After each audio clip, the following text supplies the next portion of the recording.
In today's video, I beat Minecraft on a school computer. Yeah, I'm not even kidding. I spent months at school preparing to beat the game on an extremely slow and very buggy laptop.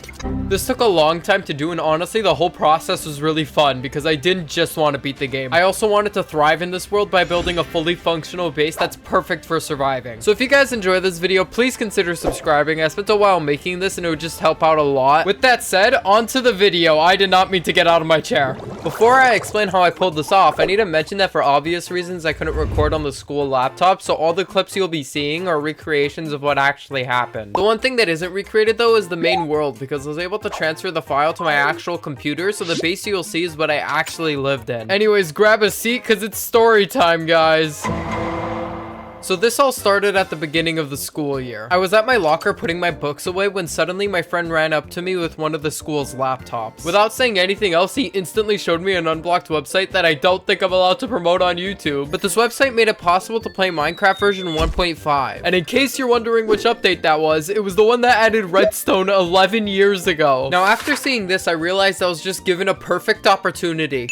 See, I have this teacher that, well, he doesn't really know how to do his job. He just gives one assignment at the beginning of class that takes literally 5 seconds to finish, and once you're done, you can just do whatever you want and he won't notice. And I'm not even kidding. One day, me and my friends literally cooked a whole bowl of ramen in his class and he had no idea. It tasted horrible, but it still worked. Oh, also, he constantly plays movies that literally have nothing to do with the class. Anyways, this teacher that we'll name, Mr. Bumfuzzle, he teaches 3 of my classes, which means I see him every day. So I got the big brain idea that if I keep finishing the work he gives fast enough, I could try to become the first person in my school to beat Minecraft mid-class. So the next time I had Mr. Bumfuzzle, I started the new world and began the challenge. So there I was in a new world that was extremely outdated and way too laggy. I mean, the computer was like barely able to handle the game. I started off by searching for food, which was surprisingly easy to get because within 10 minutes, I already managed to get more than a stack, which I just find insane. The first couple of classes were spent searching the caves and potential spots to build a house because, like I said earlier, I want to build a fully functioning base.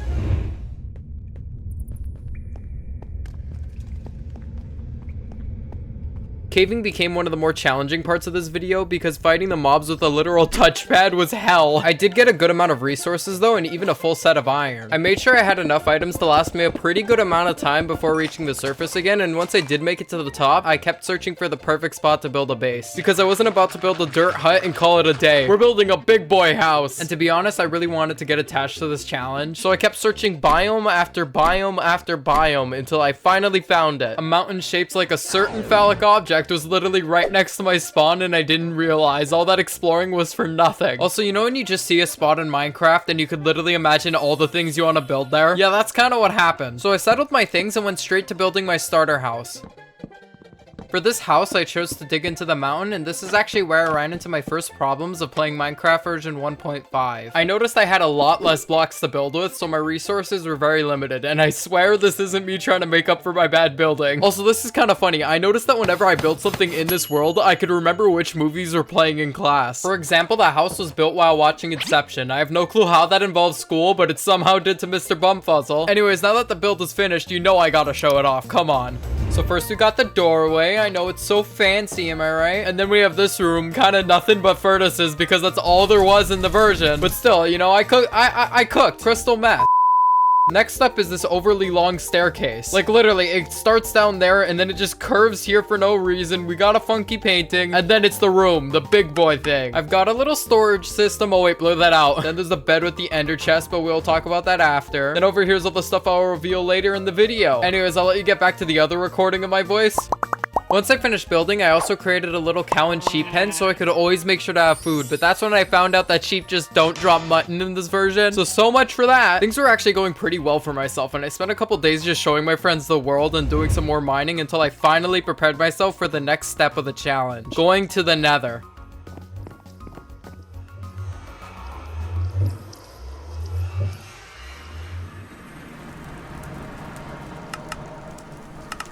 The Nether was by far one of the more difficult parts of the game, and it wasn't because of my spawn or the mobs or finding a fortress, it was because of the lag. This isn't a joke when I say that my average frame rate was 5 to 10 frames per second, and it would take literally forever for the game to load chunks or register anything I do. On top of that, the game would become too much for the computer to handle, so it would just die instantly. So basically, whenever I played in the Nether, I would have a very short amount of time to get to where I needed to be. But with all that, I continued the challenge. I spent an entire class searching for another fortress, which I honestly thought would take way longer than it did, because usually it takes people forever to find these. Now on to getting blaze rods. This felt more like a battle against lag than a battle against the blazes. Literally, the second I would move just a little, the game would break. For example, I'd get hit by a fireball and it would only affect me 10 seconds later. But either way, I made a little hut for myself, and then I kept fighting blazes until I at least had 12 rods. Once I finished that, I started heading back home, and that's when I realized I was at level 40. So when I got back to the base, I created a little spot for an enchanting table, and I started preparing myself for the fight against the Ender Dragon.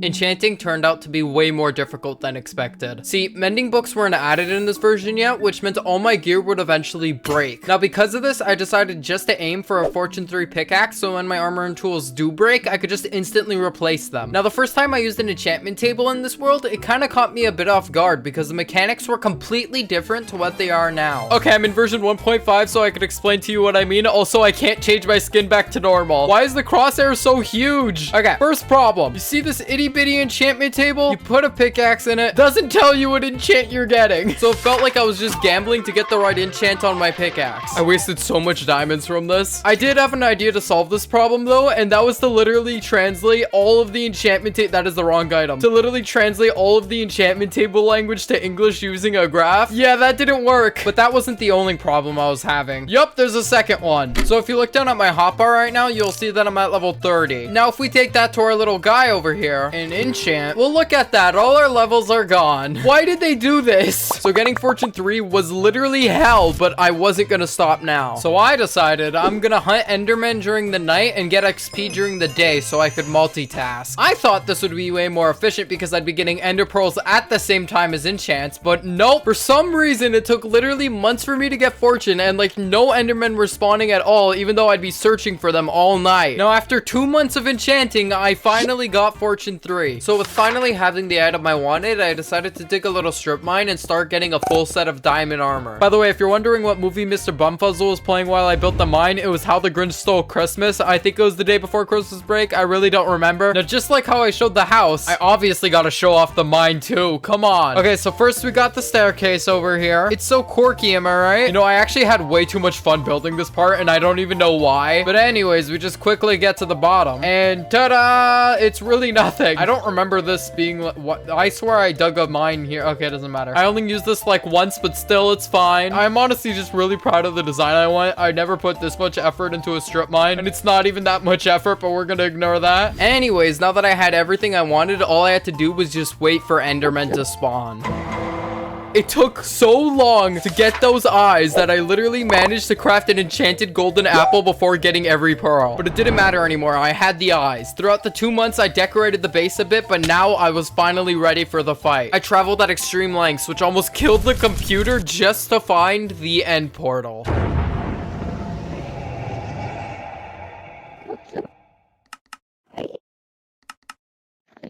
So we made it, the dragon fight. The end was completely different to how it is now. As you probably know, in current Minecraft, we have 10 obsidian pillars with a portal in the middle. But in older Minecraft, the end portal is just gone and the pillars are scattered throughout the island. I'm gonna be honest, going into this, I had no clue the end was different. As for the lag, it was still pretty bad, but definitely not worse than the Nether. I think it's because there's way less terrain in the end compared to the other dimensions. That makes sense, right? Now, to make the game run as smoothly as possible, I was playing on the shortest render distance, which wasn't even a number at this point, by the way. It was literally just called tiny. But because of this, it was kind of hard to look for all the end pillars. So it took me about 10 to 20 minutes until I finally cleared every single one. Once they're all broken, I made the realization that if there's no end portal in the middle, there's no way for the stupid dragon to perch. I was so pissed off. This was horrible because I thought the only way I could fight the dragon now was with the bow, and I definitely didn't bring enough arrows. So unless I came up with a solution quickly, I'd be trapped in the end. Besides avoiding getting caught by Mr. Bumfuzzle and getting murdered by the dragon, I had nothing else to do but investigate the dragon's AI just to see if there's any way I could fight back. It did take some time to figure out, but I eventually realized what replaced perching in this version. Instead, the dragon would literally just run straight up to you and yeet you to the other side of the earth. I know that's also in the current version, but right now this is the only way he'd come close to me. So what I discovered is if you hit the dragon repeatedly right before it attacks you, you could just fully cancel out every single one of its attacks.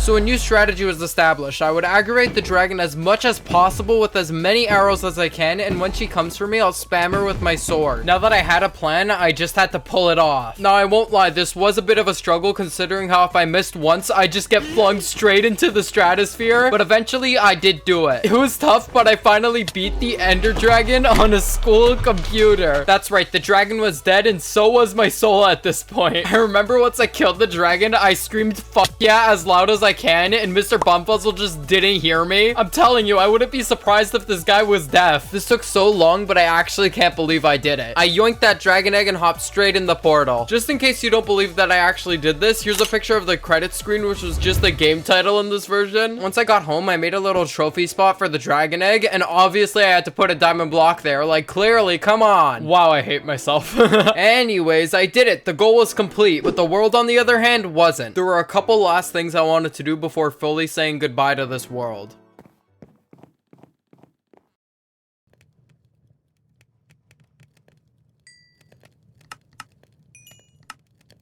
If I remember correctly, at the beginning of the video, I said I really wanted to get attached to this world, and honestly, I really did. I spent a lot of time playing this, and it just gave me so many new memories of me screwing around with my friends or just having them help me with stuff like building designs. And even though the dragon was dead, I just wanted to keep playing this and have more fun. That's when I decided, screw it, I'm gonna kill the Wither now. But first, I wanted to organize the base a bit more, so I built a little barn that for some reason didn't transfer with the rest of my build, so sadly, I can't show you what I actually used. But it was right here, and it was way better than the glory hole my cows are currently living in. But yeah, it does suck that I can't show you guys because I was really proud of the build. Anyways, once I finished building, I was gonna go get wither skulls, but that's when the damn it, I always say this word wrong. Inevitably. There you go. I've had to re-say that like a million times. Anyways, what happened was, yeah, the website got blocked. So even though I wanted to continue, I had no choice but to end one of my favorite challenges I've done. But looking back on it, I think it was for the best because I didn't want to overstretch the world to the point that it just wasn't fun anymore. And I feel like that would have happened if I continued playing. And honestly, if you guys ever get the opportunity to do something like this, I would highly recommend it because it was just so much fun. Just only play once you finished your work and you just want to pass time, because trust me, I only played once I finished my assignments. Anyways, thank you guys so much for watching to the end. It's my first time making a video in the storytelling style, and I'd greatly appreciate it if you would let me know if you liked it or not, because I honestly did, I'm not gonna lie. And also, I decided to open up my own Discord server since I have an actual community now, and I just want to get a chance to meet all of my viewers because YouTube's become such a big part of my life, and I just think it would be cool to meet you all. So if you want to join, the link's in the description. With that said, I think story time is over. Now, once again, thank you guys so much for watching, and remember, school can actually be pretty fun. Well, that's if you're playing Minecraft at the same time.